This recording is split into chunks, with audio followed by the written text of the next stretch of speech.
আজ একটা নিরামিষ এঁচোড়ের রেসিপি আপনাদের সাথে শেয়ার করছি।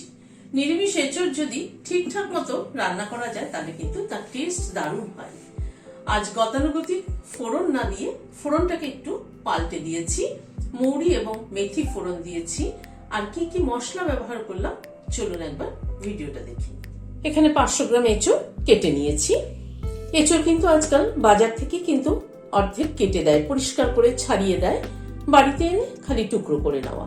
সেই জন্য আর এঁচোড়টা কাটা দেখিয়ে ভিডিওটা বড় করলাম না। চলুন তাহলে এঁচোড়টা রান্না করি। একটা কড়াইতে জল গরম হয়ে এসছে, এঁচোড়টাকে প্রথমে সেদ্ধ করে নিচ্ছি। এঁচোড়টা দিয়ে দিলাম। এঁচোড়টাকে কিন্তু হালকা করে সেদ্ধ করব, খুব একটা বেশি সেদ্ধ করব না। বেশি সেদ্ধ করলে কিন্তু এঁচোড় খেতে ভালো লাগে না। অল্প একটু নুন দিয়ে দিলাম, একটু হলুদ দিয়ে দিলাম। নুন হলুদ দিয়ে এঁচোড়টাকে একটু সেদ্ধ করে নিচ্ছি। একটু ঢেকে দিচ্ছি। মিনিট 5 মতো এঁচোড়টাকে সেদ্ধ করে নিলাম। ঢাকাটা খুলে একবার দেখে নিচ্ছি কিরকম সেদ্ধ হলো। এঁচোড়টা কিন্তু সেদ্ধ হয়ে গেছে। গ্যাসের ফ্লেমটাকে বন্ধ করে দিচ্ছি। একটা স্ট্রেনারের মধ্যে ঢেলে দিচ্ছি এঁচোড়টাকে। এখানে একটা বাটি নিলাম, তাতে 1 চামচ উঁচু উঁচু চারমগজ দিলাম, 1 চামচ পোস্ত দিলাম। অল্প একটু গরম জল দিয়ে মশলাটাকে একটু ভিজিয়ে দিচ্ছি, তারপরে এটাকে পেস্ট করে নেব। কড়াইতে প্রথমে সরষের তেল দিচ্ছি। তেলের সাথে 1 চামচ ঘি অ্যাড করলাম।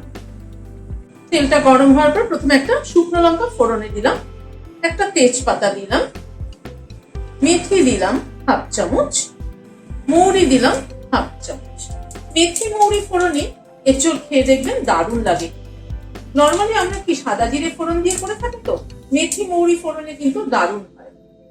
1/4 চামচ হিং দিলাম। ফোড়নটাকে একটু ক্র্যাক করিয়ে নিচ্ছি। আর ফোড়ন কিন্তু সবসময় গ্যাসের ফ্লেমটাকে কমিয়ে, তেলটাকে খুব বেশি গরম করলে কিন্তু ফোড়ন পুড়ে যাবে। তেলটাকে গরম হবে কিন্তু খুব বেশি গরম হবে না। ফোড়নটাকে একটু ক্র্যাক করিয়ে নিলাম। এখানে একটা আলু কেটে নিয়েছি, দিয়ে দিলাম। আলুটাকে আমি একটু বয়েল করে নিয়েছি। আলুটাকে প্রথমে একটু ভেজে নিচ্ছি। আলুটাকে এই মিনিট খানেক একটু নাড়াচাড়া করে নিলাম। এবার এঁচোড়টাকে দিয়ে দিচ্ছি।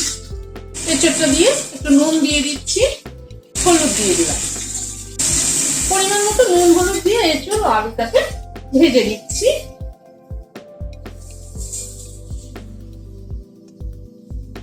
মিনিট 2-3 সময় ধরে এঁচোড় আলুটাকে ভেজে নিলাম। এখানে একটা 1 ইঞ্চি মতো আদার টুকরো আর 2টো কাঁচা লঙ্কাকে বেটে নিয়েছি, সেটা দিয়ে দিলাম। আদা আর কাঁচা লঙ্কাটাকে দিয়ে একটু নাড়াচাড়া করে নিচ্ছি।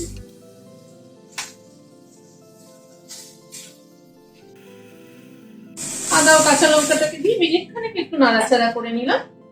এখানে 2টো টমেটো পেস্ট করে নিয়েছি, দিয়ে দিলাম। 1 চামচ উঁচু উঁচু ধনের গুঁড়ো দিলাম, 1 চামচ জিরের গুঁড়ো দিলাম, কাশ্মীরি রেড চিলি পাউডার দিলাম 1/2 চামচ। এই গুঁড়ো মশলাটাকে একসাথে টমেটো পেস্টের সাথে মিশিয়ে কষিয়ে নিচ্ছি। নিরামিষ এঁচোড় যদি ঠিকঠাক মতো রান্না করা যায় তাহলে কিন্তু তার টেস্ট দারুণ হয়। টমেটোর গুঁড়ো মশলাটাকে এই মিনিট 2 সময় ধরে একটু কষিয়ে নিলাম। মশলাটা কিন্তু আর একটু কষানো হবে, সেই জন্য একটু জল দিচ্ছি, গরম জল ব্যবহার করছি। মশলাকে যত ভালো করে কষানো হবে তত কিন্তু তরকারির টেস্ট হবে। আর একটু জল দিয়ে দিচ্ছি।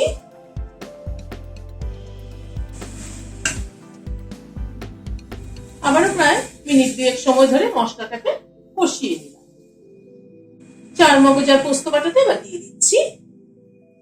বাটিটা ধুয়ে একটু জল দিয়ে দিচ্ছি।